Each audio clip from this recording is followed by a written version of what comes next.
Baik semuanya, Assalamualaikum warahmatullahi wabarakatuh. Selamat pagi, salam sejahtera bagi kita semuanya.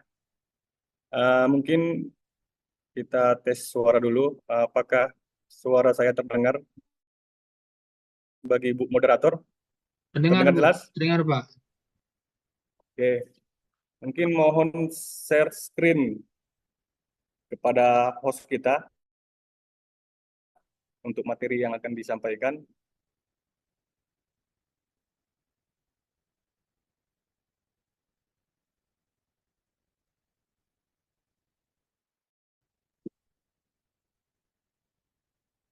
Apakah sudah? Izin Pak Kabit sudah bisa share screen.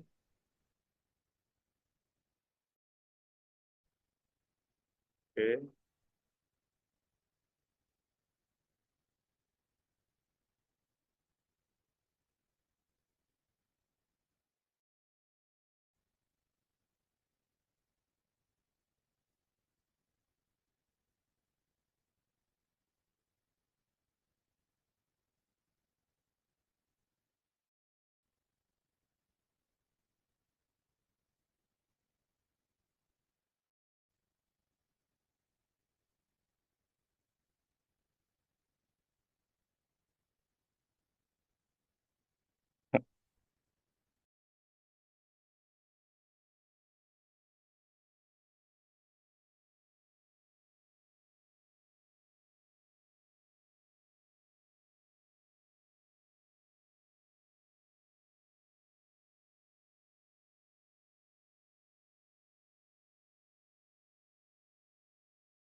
Izin, oh, udah.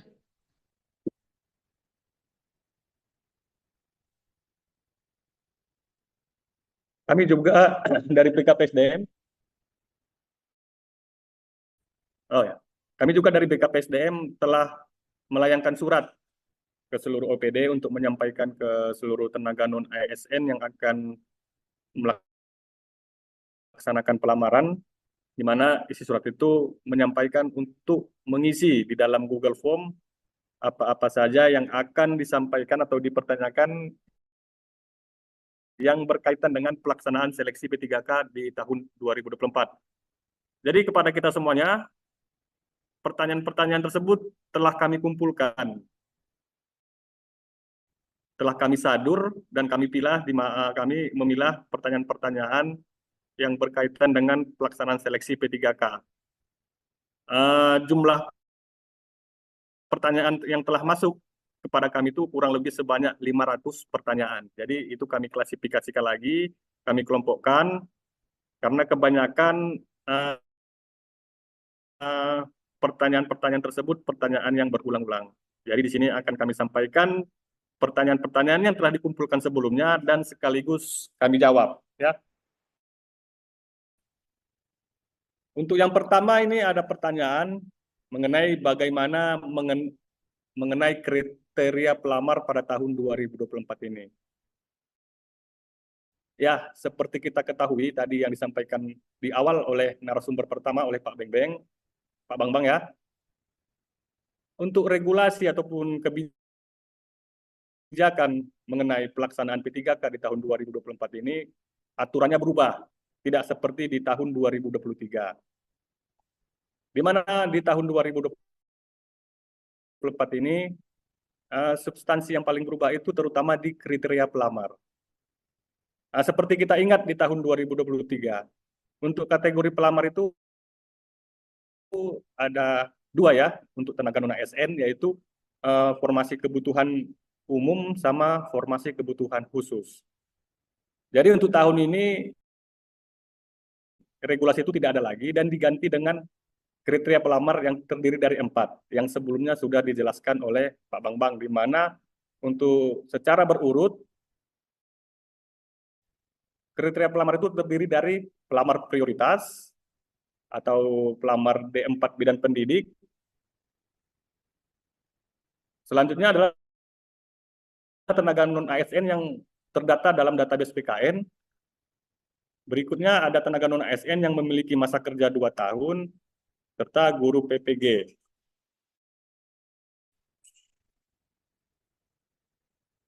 Jadi ini jawabannya mengenai kriteria pelamar untuk tahun 2024. Selanjutnya adalah berapa sih usia minimal dan maksimal pelamar P3K. Nah, seperti yang kita sudah ketahui, mungkin teman-teman di sini masih banyak yang belum mengetahui ya. Usia minimal itu 20 tahun dan usia minimal itu 1 tahun sebelum masa pensiun. Nah, bagi jabatan pelaksana, terampil, ahli pertama, usia pensiunnya itu berusia 58 tahun ya. Sedangkan untuk jabatan jabatan guru ahli pertama itu batas usianya adalah 59 tahun.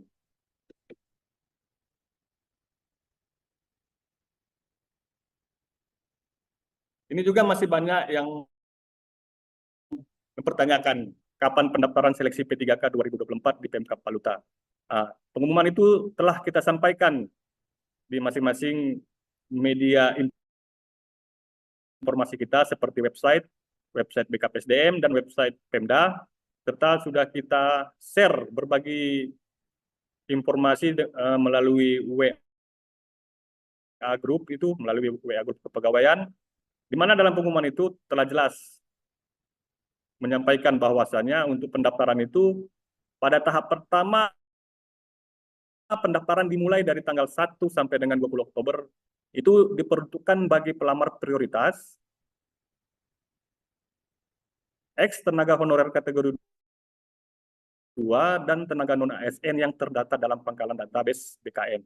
Itu untuk pendaftaran di tahap pertama. Ini disimak baik-baik ya. Selanjutnya untuk tahap kedua,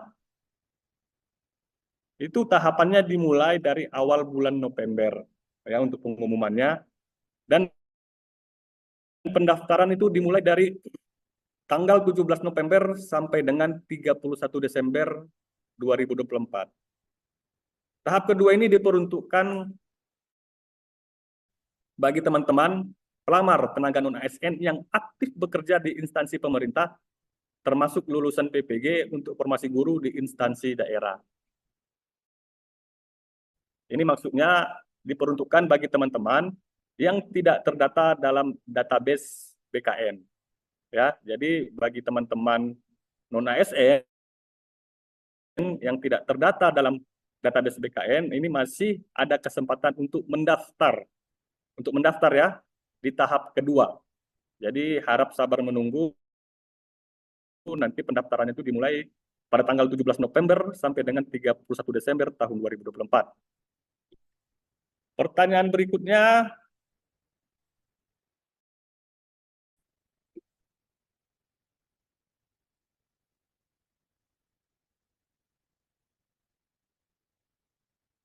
ini dia yang menjadi menjadi trending topik ya beberapa minggu ini. Jadi banyak teman-teman yang bertanya apa yang dimaksud dengan tenaga non-ASN yang masuk dalam database BKN. Di sini kami coba memberi pencerahan ataupun memberikan definisi arti dari tenaga non-ASN yang terdata dalam database BKN. Nah, di sini artinya adalah tenaga non-ASN database BKN merupakan hasil dari proses pendataan non-ASN yang telah dilakukan pada tahun 2022. Mohon maaf ya salah ketik. Ini dilakukan prosesnya pendataan non-ASN yang telah dilakukan pada tahun 2022 dan sudah melewati proses verifikasi dan validasi oleh pihak BKN dan BPKP. Nah, itulah yang dinamakan tenaga non-ASN yang masuk dalam database BKN. Jadi teman-teman yang bertanya-tanya, apa sih tenaga non-ASN yang masuk dalam database BKN? Di sini sudah kami terangkan apa yang dimaksud dengan tenaga non-ASN yang masuk dalam database BKN. Berikutnya, ini juga menjadi pertanyaan yang paling banyak ya di Google Form kita waktu mengumpulkan pertanyaan-pertanyaan. Apakah kita wajib mencantumkan surat aktif bekerja walaupun kita sudah terdata dalam database? Untuk calon pelamar P3K tenaga teknis dan tenaga kesehatan itu wajib sifatnya ya, wajib untuk mengunggah surat aktif bekerja di SSC ASN. Sedangkan untuk tenaga guru itu wajib mengunggah surat aktif mengajar. Jadi teman-teman sekalian, surat aktif ini menandakan bahwasannya teman-teman sekalian di unit kerja masing-masing masih bekerja secara terus-menerus. Ya, ini yang menandakan atau memvalidasi apakah teman-teman sekalian masih aktif bekerja di unit kerja masing-masing. Makanya sifat dari surat ini adalah wajib untuk diunggah. Ya. Berikutnya, ini juga menjadi pertanyaan yang berulang-ulang, malahan WhatsApp saya ini penuh dengan pertanyaan ini. Pertanyaannya ini mungkin di beberapa aspek berbeda, tapi sebenarnya tujuan dari pertanyaan ini semuanya sama. Ya. Contoh pertanyaan seperti ini. Di database saya terdata dengan kualifikasi pendidikan SMA, kemudian kuliah, dan sarjana. Apa benar yang ijazah S1 tidak bisa dilampirkan karena yang terdata di dalam database adalah kualifikasi pendidikan SMA? Mohon penjelasannya. Itu pertanyaan dari teman-teman ya. Ini akan kami jawab. Itu merupakan pernyataan yang tidak benar ya. Jadi di sini setiap calon pelamar non-ASN yang terdata dalam database BKN itu dapat menyesuaikan kembali kualifikasi pendidikan terakhirnya dalam database BKN pada saat pendaftaran P3K 2024. Begitu juga bagi teman-teman yang ijazahnya memiliki S1 di sewaktu di database, tetapi kebetulan formasinya tidak ada. Itu bisa downgrade ataupun misalnya diturunkan menjadi kualifikasi pendidikan SMA. Jadi pada dasarnya teman-teman itu bisa bebas menyesuaikan kualifikasi pendidikannya dengan formasi jabatan yang dilamar. Tapi teman-teman jangan salah memahami. Contoh untuk penata layanan operasional itu kualifikasi pendidikannya S1, tapi dipaksakan untuk SMA, itu tidak bisa ya. Jadi sesuaikanlah kualifikasi pendidikan yang dimiliki dengan jabatan yang akan dilamar. Berikutnya, apakah masih bisa? Ini mungkin ada sebahagian teman-teman kita yang non-ASN telah melamar ya, telah melamar atau mendaftar CPNS yang telah dilaksanakan pendaftarannya di bulan Agustus yang lewat. Apakah masih bisa daftar P3K apabila sudah buat akun CPNS? Jadi di sini teman-teman ya, sesuai dengan Permenpan nomor 6 tahun 2024 tentang pengadaan pegawai ASN, itu tepatnya di pasal 25 di ayat 3 menyatakan bahwa pelamar hanya dapat melamar pada satu jenis pengadaan ASN, yaitu PNS atau P3K. Jadi kepada teman-teman yang terlanjur sudah membuat akun untuk pelamaran CPNS, tapi kami belum bisa melihat buktinya ya, tapi kemungkinan tidak akan bisa membuat akun untuk P3K. Ya. Karena berdasarkan aturan, pelamar itu hanya bisa memilih salah satu. Melamar CPNS kah atau melamar P3K. Jadi bagi teman-teman yang sudah terlanjur mendaftar ke jalur rekrutmen CPNS, silakan untuk dilanjutkan ke tahapan berikutnya, yaitu pelaksanaan seleksi kompetensi dasar. Kemudian berikutnya, ini juga menjadi hal yang sangat krusial ya, dan sering teman-teman pengalaman tahun-tahun yang lewat, ini sering menjadi gagal administrasi. Padahal ini masalah yang sangat kecil ataupun minor sifatnya. Di mana pertanyaannya adalah, untuk pas fotonya, pakaian formal, apakah harus memakai pakaian putih dan jilbab hitam, atau bebas mau pakai baju warna apa dan jilbab warna apa? Ya pada dasarnya, itu boleh saja pas foto pelamar memakai pakaian putih dan jilbab hitam, ataupun mengenakan pakaian yang sifatnya bebas, rapi, serta memenuhi kaedah norma dan etika. Jadi kepada teman-teman non-ASN yang akan melakukan pendaftaran, kami mohon agar dalam melakukan upload pas foto itu janganlah memakai kaos oblong. Karena pada dasarnya seorang ASN itu harus tetap menjaga integritas, norma, dan etika. Jadi jangan dianggap sepele masalah pas foto ini. Pas foto bisa berpakaian bebas. Bebas di sini maksudnya adalah bebas rapi serta memenuhi kaedah, norma, dan etika. Mungkin ini bisa dipahami teman-teman semuanya ya. Selanjutnya, ini pun menjadi pertanyaan yang sangat berseliweran di mana-mana dan menjadi pertanyaan yang sangat menjebak bagi teman-teman semuanya. Apakah pelamar bisa melamar di luar OPD tempat dia bekerja? Jadi pada dasarnya teman-teman semuanya ya, itu setiap pelamar dapat melamar formasi jabatan di luar OPD ataupun unit kerja tempat dia bekerja. Jadi teman-teman jangan terpaku ataupun terkunci dengan yang namanya instansi. Jadi yang dimaksud dengan instansi di sini adalah instansi pemerintah Kabupaten Padang Lawas Utara yang terdiri dari beberapa OPD dan unit kerja. Jadi teman-teman sekalian itu bisa melamar keluar OPD-nya tempat dia bekerja, ya.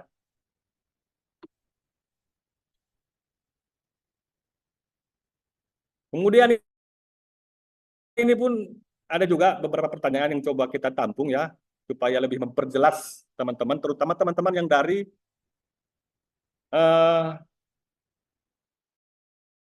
KB ya, Perlindungan Anak dan Keluarga serta Keluarga Berencana. Jadi di sini pertanyaannya kami mohon dari PLKB, ini artinya petugas lapangan keluarga berencana ya. Tolong jangan dipersulit persyaratan pendaftaran P3K. Jadi teman-teman semua, terutama khususnya yang ada di Dinas KB yang memiliki jabatan sebagai PLKB, dapat kami informasikan bahwasannya untuk formasi jabatan penyuluh KB itu diperuntukkan untuk formasi instansi pemerintah daerah provinsi. Jadi untuk instansi pemerintah daerah kabupaten ataupun kota itu tidak memiliki kewenangan. Ya, jadi PLKB itu hanya ada formasinya di instansi pemerintah daerah provinsi. Saya rasa ini cukup jelas bagi teman-teman di KB, terutama yang bertugas di PLKB. Dan ini juga ada pertanyaan yang menyatakan bahwasanya apakah ada afirmasi pada proses kelulusan untuk seleksi P3K tahun 2024. Jadi di sini dapat kami tegaskan kembali bahwasanya tidak ada bentuk afirmasi terhadap proses kelulusan pada seleksi P3K tahun 2024. Yang ada adalah pelamar prioritas untuk perengkingan kelulusan. Jadi teman-teman sekalian, Memang di tahun 2022 secara regulasi memang ada mengenai afirmasi, terutama afirmasi tempat dia bekerja, umur, serta lama bekerja. Tetapi berdasarkan kebijakan tentang mekanisme seleksi P3K di tahun 2024, afirmasi itu tidak ada. Jadi semua murni melalui proses perankingan secara prioritas. Ini saya rasa harus dipahami oleh teman-teman sekalian. Dan ini juga supaya lebih mempertegas kepada kita semuanya ya, apakah boleh memakai materai manual atau yang sifatnya konvensional atau materai tempel istilahnya ya, atau memakai e-materai. Jadi di sini sesuai dengan surat Kepala BKN ya, di dalam surat itu secara tegas menyatakan bahwasanya pendaftaran seleksi P3K di tahun anggaran 2024 itu diperkenankan bagi calon pendaftar untuk menggunakan materai elektronik atau e-materai maupun materai konvensional, materai tempel, pada dokumen unggahan surat lamaran maupun surat pernyataan instansi. Jadi kepada teman-teman semuanya, kami beri kebebasan untuk memilih apakah memakai materai manual atau materai elektronik. Tetapi di sini juga kami ingatkan, hati-hati terhadap pembelian materai manual. Karena materai manual ini banyak juga yang palsunya. Yang KW1, yang KW2. Jadi hati-hati kepada teman-teman semuanya ya, terhadap pemilihan pada materai manual.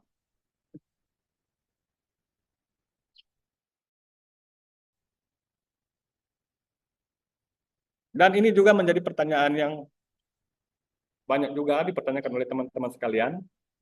Kira-kira seberapa besarkah pengaruhnya pengalaman kerja untuk pelamaran P3K? Pengalaman kerja adalah salah satu syarat yang harus dipenuhi oleh seluruh calon pelamar. Ini yang membedakan antara P3K dengan CPNS. P3K itu harus memiliki pengalaman kerja. Jadi di sini juga kami perkuat, kami tegaskan ya, bila pengalaman kerja selama ini tidak sesuai dengan kompetensi jabatan yang dilamar, maka proses seleksi administrasinya ini bisa saja tidak memenuhi persyaratan. Jadi teman-teman sekalian harus juga memerhatikan apa saja tugas-tugas keseharian kita.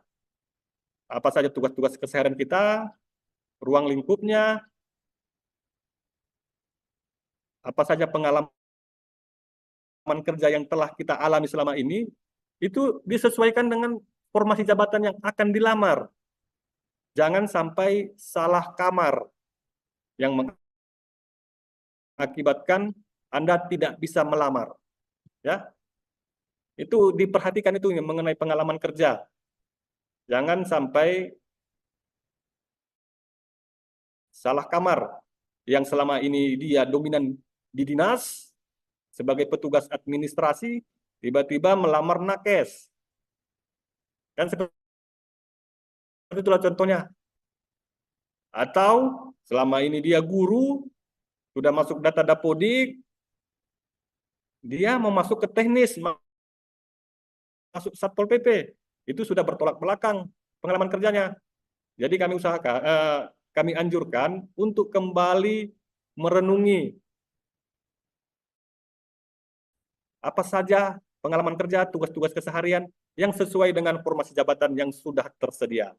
Saya rasa ini pada poin ini sudah cukup jelas.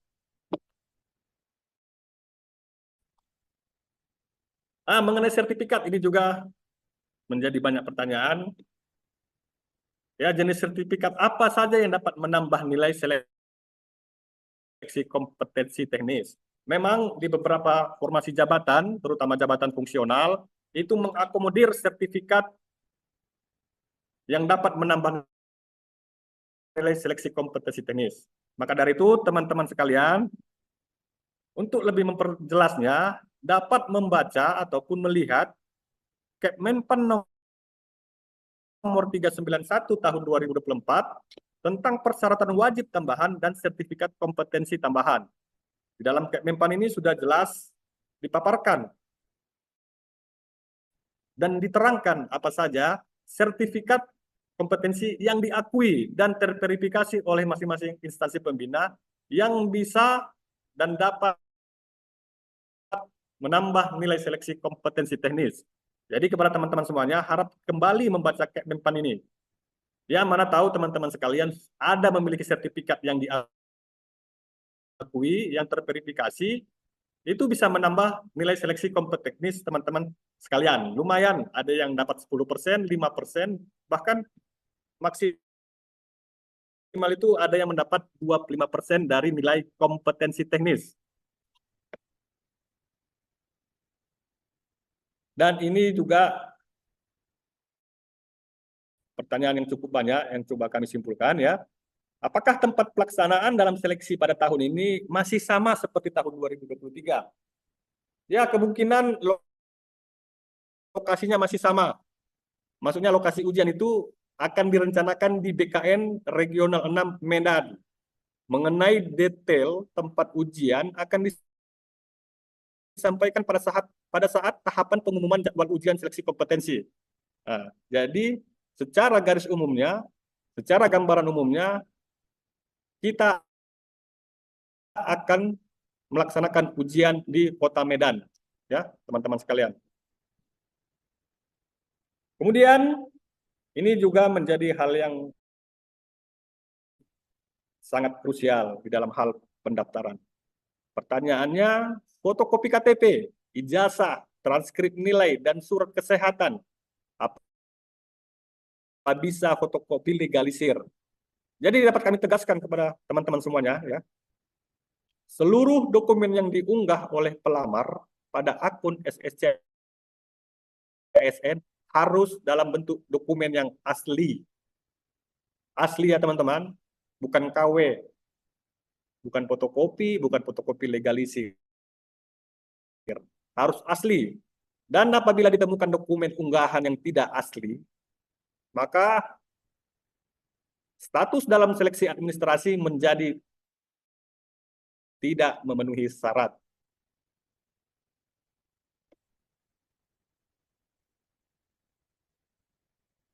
Berikutnya,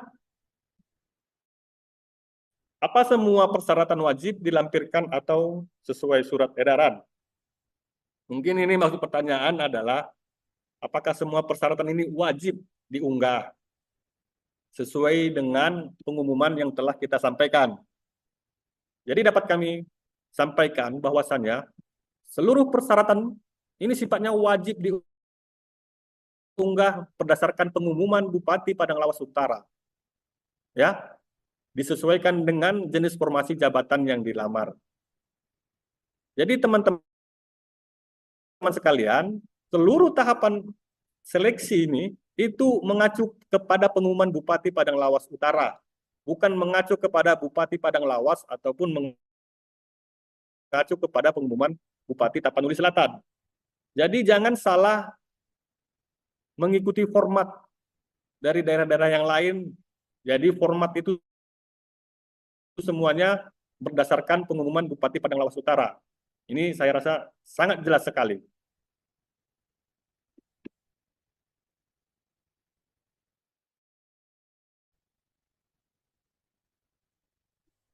Kemudian ini ada pertanyaan, apakah semua guru yang THK 2 masih dapat afirmasi?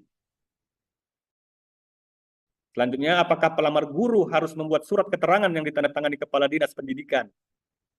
Jadi kami sampaikan di sini bagi teman-teman, terutama guru ex-THK 2, itu tidak mendapatkan afirmasi ya, tetapi menjadi prioritas untuk urutan kedua setelah pelamar prioritas. Ya, jadi tidak mendapatkan afirmasi, tetapi menjadi prioritas pada urutan kedua setelah pelamar prioritas. Dan kemudian itu dapat kami sampaikan juga bahwasanya setiap pelamar guru wajib mengunggah surat keterangan aktif bekerja. Dengan adanya surat aktif bekerja ini yang ditandatangani oleh yang ditandatangani oleh kepala dinas ini memvalidasi sekaligus memverifikasi apakah guru tersebut aktif mengajar, bukan hanya terdata di database BKN maupun terdata di Dapodik, tetapi juga guru tersebut harus aktif mengajar. Itu ditandai dengan adanya surat keterangan aktif bekerja, atau kalau bagi pelamar guru namanya surat keterangan aktif mengajar. Ini juga ada beberapa kebingungan ya di teman-teman, tapi tadi ini sudah dijelaskan oleh Pak Bambang di awal tadi. Upload SK tahun pertama kerja atau tahun sekarang yang diupload, Pak? Ini pertanyaannya. Jadi pertanyaannya coba kami perbaiki ya, maksudnya mungkin apakah yang diupload di SSC ASN itu SK tahun pertama saja atau tahun yang 2024 ya. Jadi di sini dapat kami sampaikan bahwasannya untuk membuktikan pelamar masih aktif bekerja, maka si pelamar ini wajib upload SK ataupun SPK ya. Ini SK artinya surat kontrak ataupun surat perjanjian kerja ya. Tahun 2024 saja. Satu file bersamaan dengan file surat keterangan aktif bekerja. Ini yang ada di pengumuman ya, yang khusus untuk di pengumuman saja. Terutama untuk lampiran surat lamaran. Tetapi di dokumen riwayat pekerjaan yang ada di SSC ASN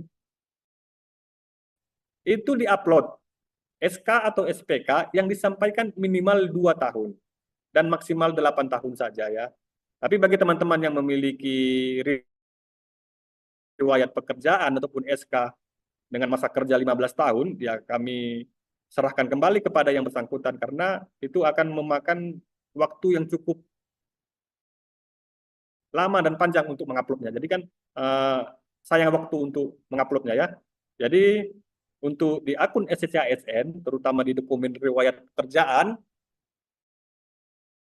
itu SK ataupun SPK itu minimal disampaikan ataupun diupload, diunggah itu 2 tahun dan maksimal 8 tahun.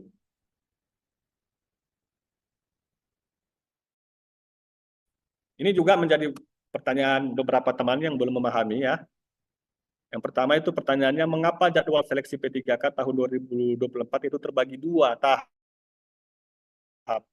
Kemudian, bagi teman-teman non-ASN yang tidak terdata, itu juga masih ada pertanyaan, apakah masih ada kesempatan bagi non-ASN yang tidak terdata dalam database BKN untuk mendaftar ya.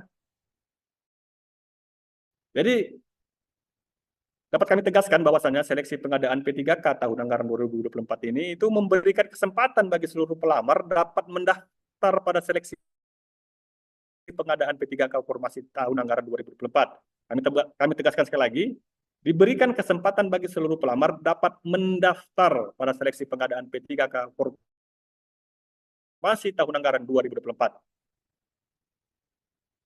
Penjelasan berikutnya itu berdasarkan surat BKN ya nomor 6610 garing BKS 04.01 garing SD garing K tahun 2024, di mana waktu pendaftaran terbagi dalam 2 tahap dengan pertimbangan sebagai berikut. Ini berdasarkan dari surat BKN, bukan berdasarkan kata Kabid Pengadaan ya. Ini untuk memperjelas teman-teman mengapa itu seleksi P3K terbagi 2.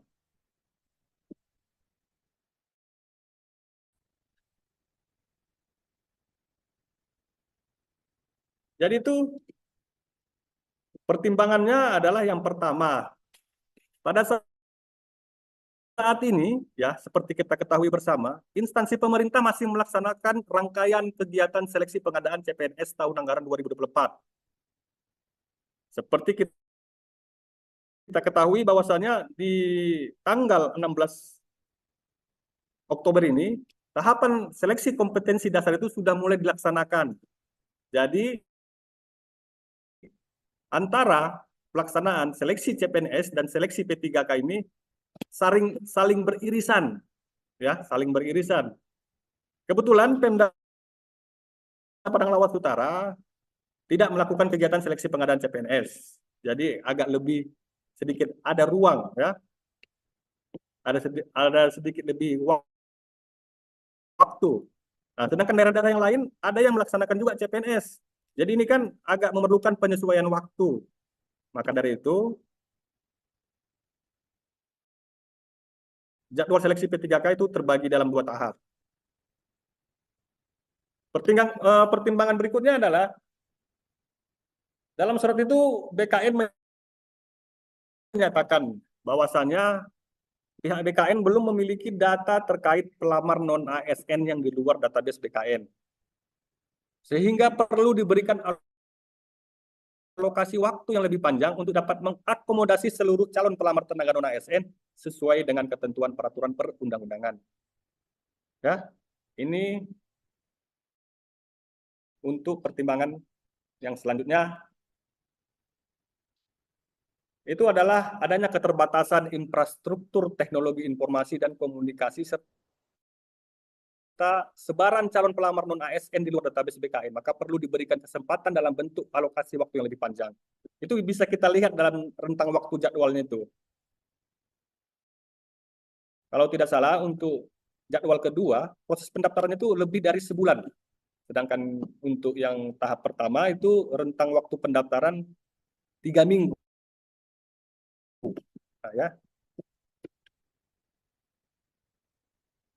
Kemudian pertimbangannya adalah pertimbangan berikutnya sesuai dengan surat BKN tersebut, di mana instansi pemerintah itu wajib melakukan seleksi administrasi secara cermat atas kesesuaian dokumen pelamar non-ASN yang ada di luar database. Oleh karena itu, instansi diberikan alokasi waktu yang lebih panjang untuk dapat melakukan seleksi administrasi.